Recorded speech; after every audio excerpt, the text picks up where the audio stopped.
All right, welcome. Welcome to this course on memory enhancement and optimization of executive function. So in this course, we're going to be talking a lot about cognitive control, memory enhancement. We're going to go into brain chemistry. We're going to be looking at the interconnected systems of memory and executive function. And then we're going to give you the tools that you need to enhance those systems. Let's talk about our objectives for this course. So the first objective is understand the critical role of acetylcholine in brain function. We're going to understand methylation and methylation support for optimal neurotransmitter production. You're going to learn comprehensive nutritional and supplement strategies. We're going to introduce you to some different methods of attention training and executive function techniques. And then you're going to start to brainstorm a personalized cognitive enhancement protocol that you can start to implement after this course. We're going to give you some worksheets and handouts and other support materials to help you be successful. So let's look at memory and the executive function. So the brain has different command centers, and the prefrontal cortex is basically the CEO of your brain. So it handles planning and decision making. And then the hippocampus archives all of the information. So it forms memories, forms new memories, and helps those memories to be activated when you need them. And these two systems are linked, or they both rely heavily on a neurotransmitter called acetylcholine. So understanding the functions of acetylcholine and how acetylcholine works and how to enhance acetylcholine is going to improve the function of the prefrontal cortex and the hippocampus. So let's dive a little bit deeper into the executive function and memory systems. So some of the key functions here are your ability to stop inappropriate responses, to hold information in your mind, and to switch easily between different tasks. And these functions of the executive system are intimately linked with our memory systems because the memory system holds temporary information in our working memory, and then some of that information is then transferred into long-term storage. And this could be storage of specific facts, but could also be procedural memory, so the storage of specific skills. So when we're talking about acetylcholine, this neurotransmitter that is vital for learning and memory, the essential building block of this is choline. And so there's a process of using choline to produce acetylcholine, and that process relies on methylation. Methylation is a process where basically you're either taking a methyl group off of the so this enzymatic process of removing that methyl group, we're not going to go into that in too much detail, but it's just important to know that that process helps with neurotransmitter synthesis and also getting rid of these neurotransmitters so you can produce more newer neurotransmitters. So first, let's look at the neurochemical foundation. So what are the building blocks in the diet that can help with the production of acetylcholine and the different cofactors and vitamins that support that production? So the sources are eggs, organ meats, leafy greens. All of those support the production of acetylcholine. And then the cofactors utilized, and you'll notice that these cofactors are, a lot of them are B vitamins, which are extremely important in the process of methylation. So we have methylcobalamin, or vitamin B12, and folate, and then magnesium is also a cofactor in that reaction. And this is pretty much the same for methylation support. So I want you to eat healthy. That's why we did the brain fundamentals nutrition course. But these are kind of specific recommendations for memory and executive function enhancement. Again, more egg yolks unless you're allergic to them, organ meats, leafy greens. That's going to help with methylation. And then antioxidants. So berries, dark chocolate, green tea, all really high in antioxidants. And so, as we've discussed in other lessons, the antioxidants are extremely important in reducing inflammation and helping the body to function properly. So, there is some research on the timing of food, the amount of calories, and the food that you eat all can support memory. So we just went through the different foods that are beneficial. So eating these foods at specific times of day in order to give you adequate energy is going to be extremely important for optimal cognitive performance. Now we're going to talk a little bit about the supplements that you can use in order to basically enhance methylation and also enhance the production of acetylcholine. So there's Alpha-GPC. So this is a bioavailable form of choline that you can take that can help with this. I would just follow the instructions on the bottle unless you're working with a healthcare provider that can guide you. And then for methylation support, we're primarily using the different B vitamins, so active forms of folate like 5-MTHF, or the B12, the methylcobalamin. And then Huperzine A has also been shown to help support acetylcholine levels. So let's get a little bit more into basically the brain's workspace, or the working memory space here.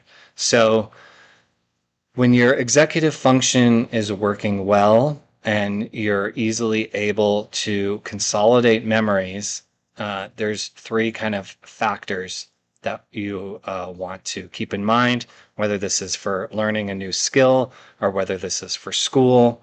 So sustained attention is the first thing that you want to train. So mindfulness practice can help with this. There's other trainings that can help with this. You want to keep your attention with whatever you're reading or listening to. That is the first place. And then developing your working memory. So you're taking the information in, and then you're basically consolidating or testing that information against the facts and information that you already have stored in your mind, and you're starting to manipulate that information in that way. And this is working memory. And then as you're learning, you want to progressively challenge yourself. So systematically increasing the difficulty. Oftentimes this is called deliberate practice. And as you increase the difficulty, then you start to get better at the skill that you're practicing here. So there are some training protocols. I'm not going to go into these in detail. And these are great things for you to learn more about, or find a coach who's experienced in these. There's called the Dual and Back, which is a working memory training program that you can work with. There's the attention memory integration. This has a lot to do with memory palaces and managing distractions. I feel like there's lots of information about memory improvement. And so I'm not going into detail here. I just want you to know that there's a lot of tools available to you if that's something that you want to focus on. So in terms of attention training, it's really helpful to implement some strategies that help you to maintain your attention. So the first one is impulse control. So basically, for impulse control, you need to be able to, when your attention starts to wander, you need to be able to stop and then think about the action that you're wanting to do, the impulsive action you're wanting to do, and then make a decision about whether that's something you actually want to do. So really the key ingredient here is usually the stop. Many of us are on autopilot, and so we don't even realize that we're being impulsive until it's too late. And so being able to stop yourself before you act is extremely important. Also, having some cognitive flexibility can help with mastering your cognitive control. So cognitive flexibility is basically, not being stuck in a rut or thinking things through in the same way all the time. You've got some flexibility. You've got an ability to adapt to the situation in front of you and respond accordingly instead of responding in a habitual way. And because the brain is constantly looking for ways to save energy, if you have some sort of decision-making framework or you develop some healthy habits, oftentimes this can save your brain energy. And so it gives you a way to make better choices, healthier choices for yourself because you've developed this framework or these different habits. So the mind and the body have always been connected, but for some reason in kind of Western conventional medicine, we decided to separate the two and see them as, as separate or different, but they're not really separate.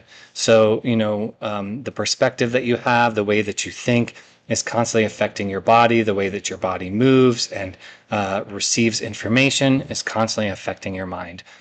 They're very, very closely connected. We see this a lot with hormones.